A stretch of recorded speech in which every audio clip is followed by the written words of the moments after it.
오늘 창세기 3장 1절로 7절에서 죄란 무엇인가에 관해서 살펴보겠습니다.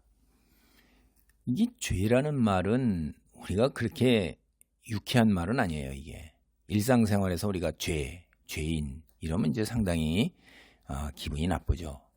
흔히들 이제 우리가 도덕이나 법 이런 걸 이제 어긴 걸로 생각을 하잖아요. 그래서 공중도덕을 어겼거나 풍습 등 이런 걸 우리가 어기는 거, 이런 건 이제 도덕적으로 죄를 졌다 이렇게 얘기하고, 이제 교통법규를 비롯한 여러 가지 법을 어기는 거, 뭐 정보통신법을 어겼다든가, 뭐 인터넷상에서 혹은 휴대폰으로 그러니까 미디어상 이런 거에 우리가 이제 그 범죄 행위로 생각하잖아요. 그런 걸. 그래서 거기에 정해진 그 조문 같은 걸 어기는 것. 그러니까 어떤 경우든지 간에 죄라는 것은 그 대가를 치러야 한다. 이제 이런 생각에 익숙해져 있어요. 그래서 성경에서 죄라고 한다. 그럴 때 우리는 자꾸 이제 이런 생각에 익숙해져 있기 때문에 이런 선글라스, 안경으로 자꾸 생각을 한다 이 말이에요. 용어를 가지고 그 개념이나 이런 것들을. 근데 성경은 그런 거하고 다른 차원의 얘기를 하고 있는 거예요. 창세기 우리가 창세기 이제 그 2장 16절로 17절 말씀을 보겠어요. 그 여호와 하나님이 그 사람에게 명하여 이르시되 동산 각종 나무의 열매는 내가 임의로 먹되 선악을 알게 하는 나무의 열매는 먹지 말라. 내가 먹는 날에는 반드시 죽으리라 하시니라. 이제 하나님께서 사람에게 선악을 알게 하는 나무의 열매, 우리는 이제 흔히 이거를 선악과 이렇게 줄여서 얘기를 하는데 먹지 말라고 명하셨어요. 이 명령이라는 것이 윗사람이 아랫사람에게 내리는 것이죠. 그리고 그건 따라야 하는 거예요. 토를 달면 안 됩니다. 우리가 사는 세상을 생각해 보세요. 명령을 어기면 어떻게 됩니까? 내가 있는 기업, 혹은 우리가 군대나 경찰, 모든 국가기구나 조직에서 명령을 어겨요. 상관 불복종. 이건 매우 중한 죄예요. 준엄한 벌이 뒤따르죠. 왜냐? 이게 다 아시는 거잖아요. 기업이나 국가기구나 조직이 설 수가 없는 거예요. 하극상이 되어가지고는. 이게 질서가 아니라는 거죠. 질서가 설 수가 없어요. 모두가 다 피해자가 돼요. 그 공동체 구성원 자체가. 그게 이제 마찬가지로 이제 창조주 하나님께서 세상을 창조하시고 세상의 주인이시고 통치자세요.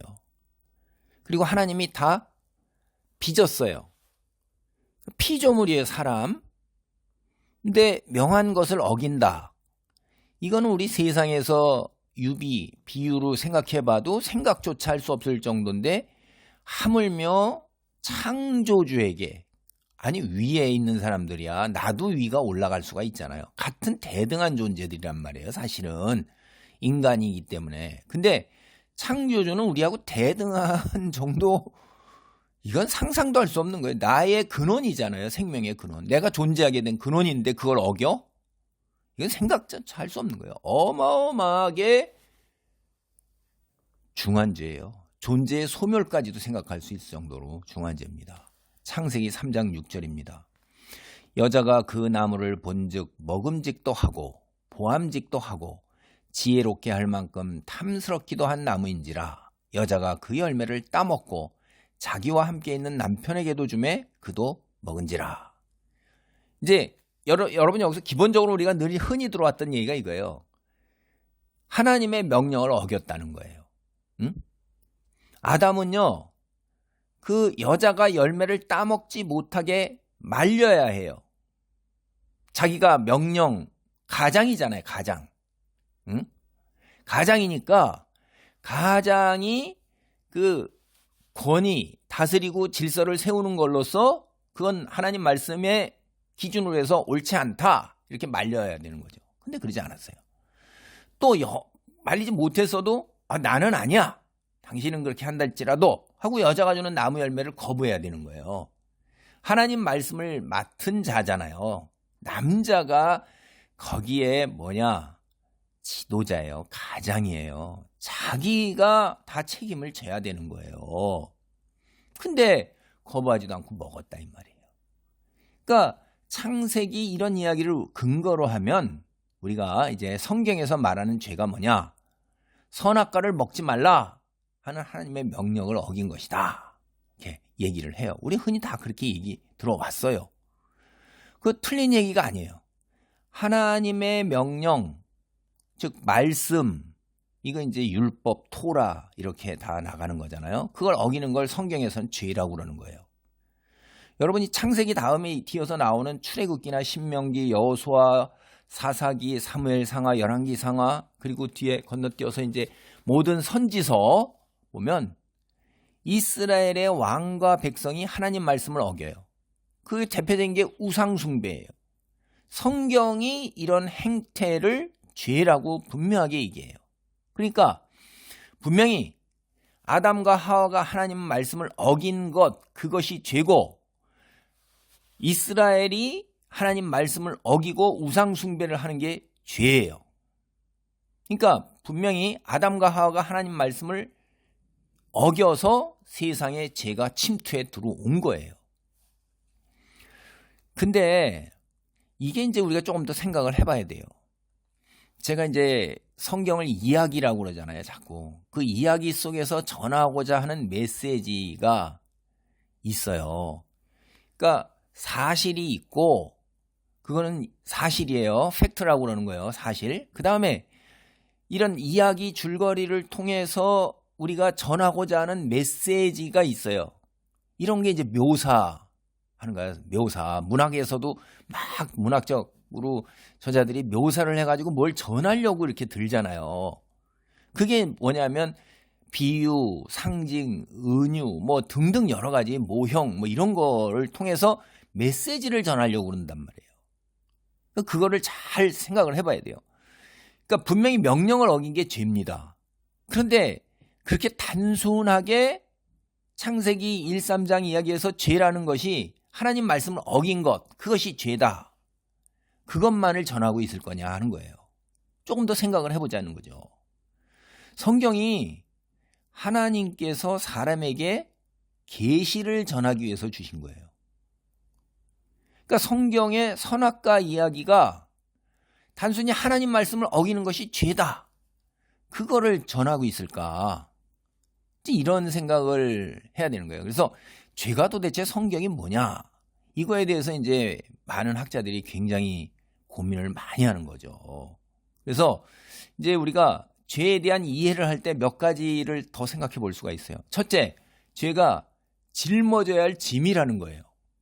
그리고 내가 이렇게 지불해야 하는 부채예요. 그러니까 죄로 인해서 형벌을 짊어져야 한다는 가인의 말이 창세기 4장 13절에 나옵니다. 그리고 바벨론 포로에서 이스라엘이 멸망해서 이제 돌아와 가지고선 그 솔로몬의 성전 다음에 지은 것을 제2성전이라고 그래요. 그 제2성전을 지은 후에 죄는 지불해야 할 부채다. 우리가 죄값은 치러야 된다. 이런 이제 생각이 자리를 잡았어요. 성경 안에 보면은. 그래서 죄는 대가를 치러야 되는 거예요. 그러니까 예수님도 인류의 죄값을 그래서 자신의 생명으로 치르셨잖아요. 그러니까 죄는 내가 짊어져서 형벌을 치러야 하는 거예요. 두 번째, 이제 죄라는 낱말의 의미가 원래 히브리어 단어에서 이제 뭐 중요한 건 아닌데 뭐 하마르티아 어쩌고 이렇게 얘기하는데 관역이나 목표를 벗어났다는 거예요. 그러니까 인생에 하나님의 말씀, 우리 삶이 여정으로 하는 목표가 있고 과정이 있어요. 거기에서 이탈을 한 거예요. 그러니까 인생을 길로 볼 때 삶의 여정이라고 그러잖아요. 하나님 말씀을 따라 살아야 하는 그 삶의 여정, 길, 그걸 해서 목표로 해서 가야 되는데 그걸 벗어난 거예요.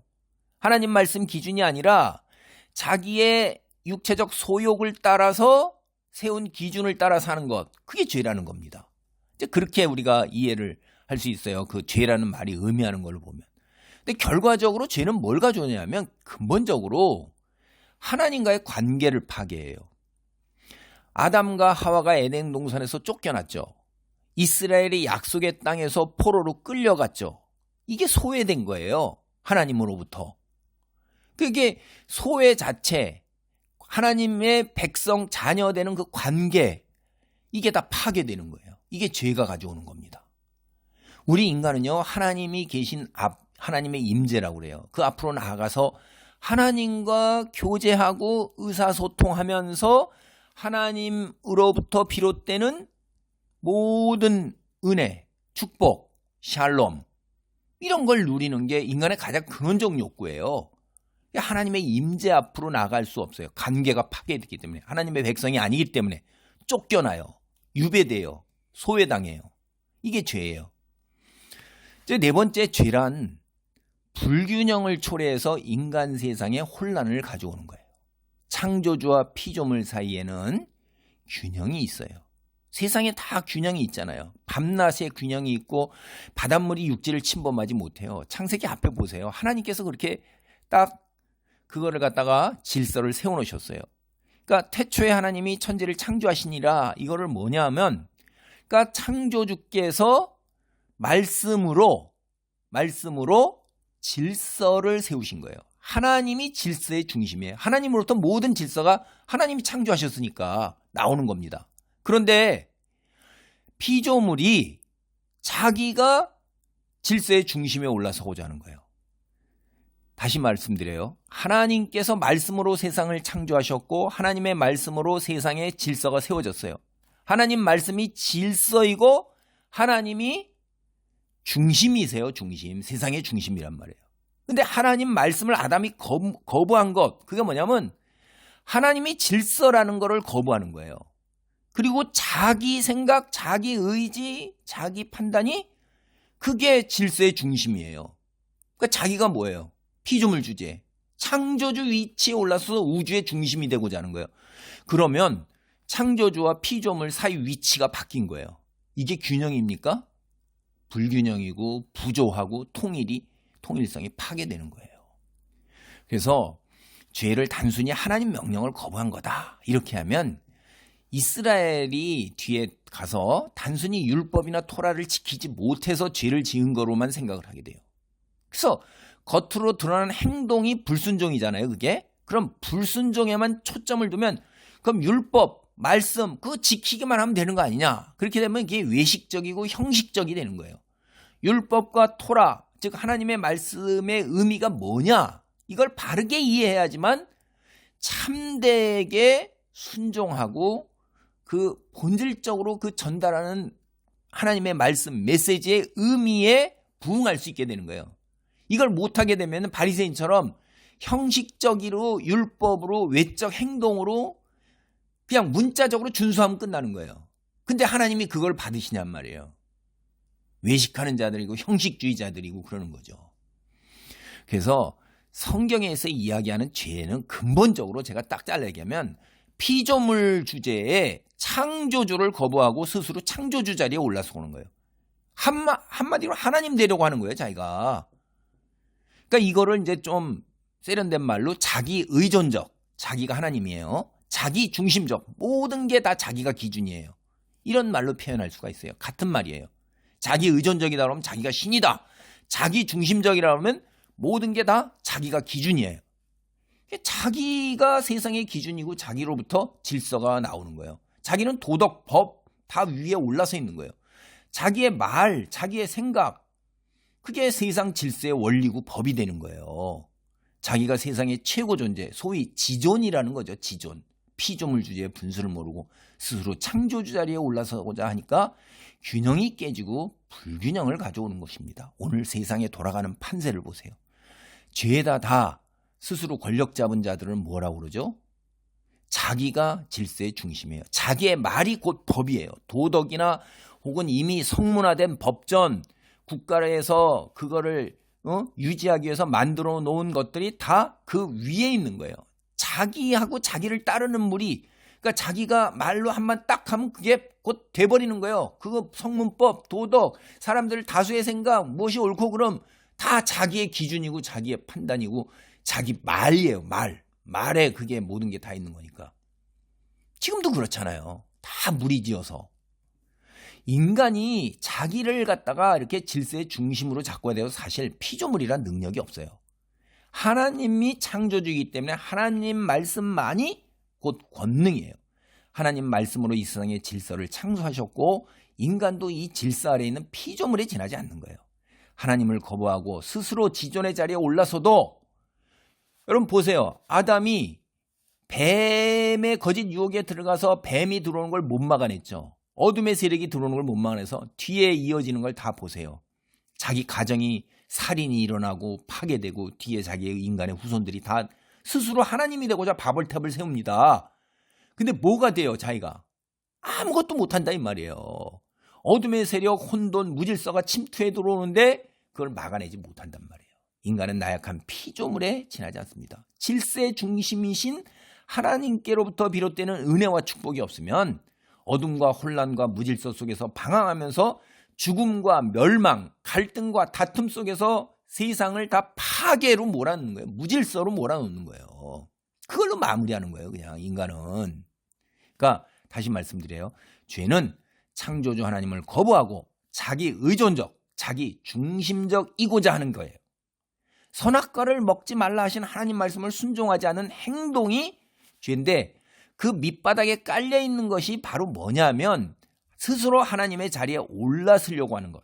자기 의존적이고자 하는 거예요. 그 결과의 행동이 그렇게 드러나는 겁니다. 겉으로. 오늘날 세상은 죄로 인해 무질서가 들어와 악이 행행하고 있어요.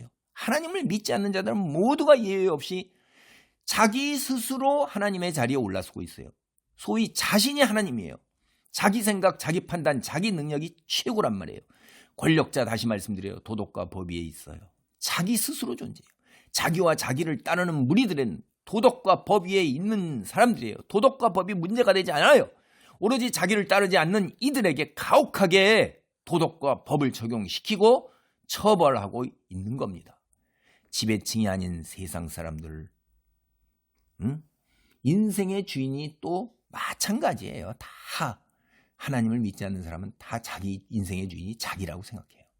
여러분, 자아실현, 행복 추구 이런 거 여러분 흔히 이게 넘어가는데 이것도 자기가 설정한 인생 목표를 달성하는 것, 삶의 최고 가치라고 생각하는 거예요.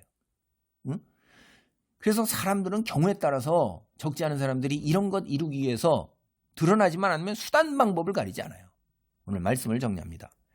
자신의 목표를 도달하기 위해 무척 세상 사람들은 열심인데 죽은 이후에 어떻게 될까요? 우리는 모른다. 이게 정답인 거예요. 그런데 여러분 세상 사람들 그렇게 사는 사람들 보세요. 행복, 자아실현 뭐 등등 목표로 해서 성공, 출세. 자기가 다 아는 것처럼 해요. 내세나 영혼은 존재하지 않는다는 거예요. 그래 인간과 세상은 우연하게 탄생돼서 진화해서 오늘에 이룬 거다. 이런 이야기 그냥 받아들이고 그럴 거다. 그렇게 해요. 이거 증명할 수 있어요? 없어요.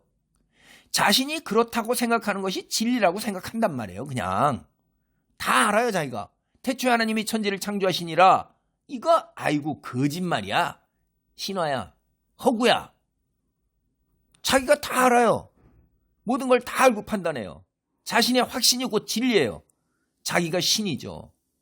자기 의존적 존재, 자기 중심적 존재의 전형적인 모습인 거예요. 성경은요. 스스로 하나님 자리에 올라서 자기 의존적, 자기 중심적이고자 하는 것을 죄라고 하는 것입니다. 우리는 겸손하게 우리 피조물된 분수를 알아야 돼요. 그리고 하나님의 계시, 하나님의 말씀을 따라 살아가는 지혜, 그리고 믿음을 소유하는 은혜가 있어야 하는 것입니다. 기도합니다. 할렐루야. 하나님 감사합니다. 하나님 거부하고 스스로 자기 의존적, 중심적 존재로서 아버지 피조물 주제의 창조주의 자리에 올라서고 하는 것이 오늘날 세상의 모든 이들의 아버지 하나이며 죄라는 것을 깨닫습니다. 그리고 우리가 살고 있는 이 현실에서 그런 현상이 너무나도 적나라하게 벌어지는 것을 온몸으로 겪고 살고 있습니다. 주여, 믿는 자들이 겸손하게 하나님을 믿고 의지하며 말씀 안에 머물고 하나님의 백성으로 세상과 구별된 거룩한 삶을 살아내는 데에 빛으로 온 세상의 그 소명을 감당하게 하소서. 하나님 홀로 영광 받으소서. 마라난타 주 예수여 속히 오시옵소서.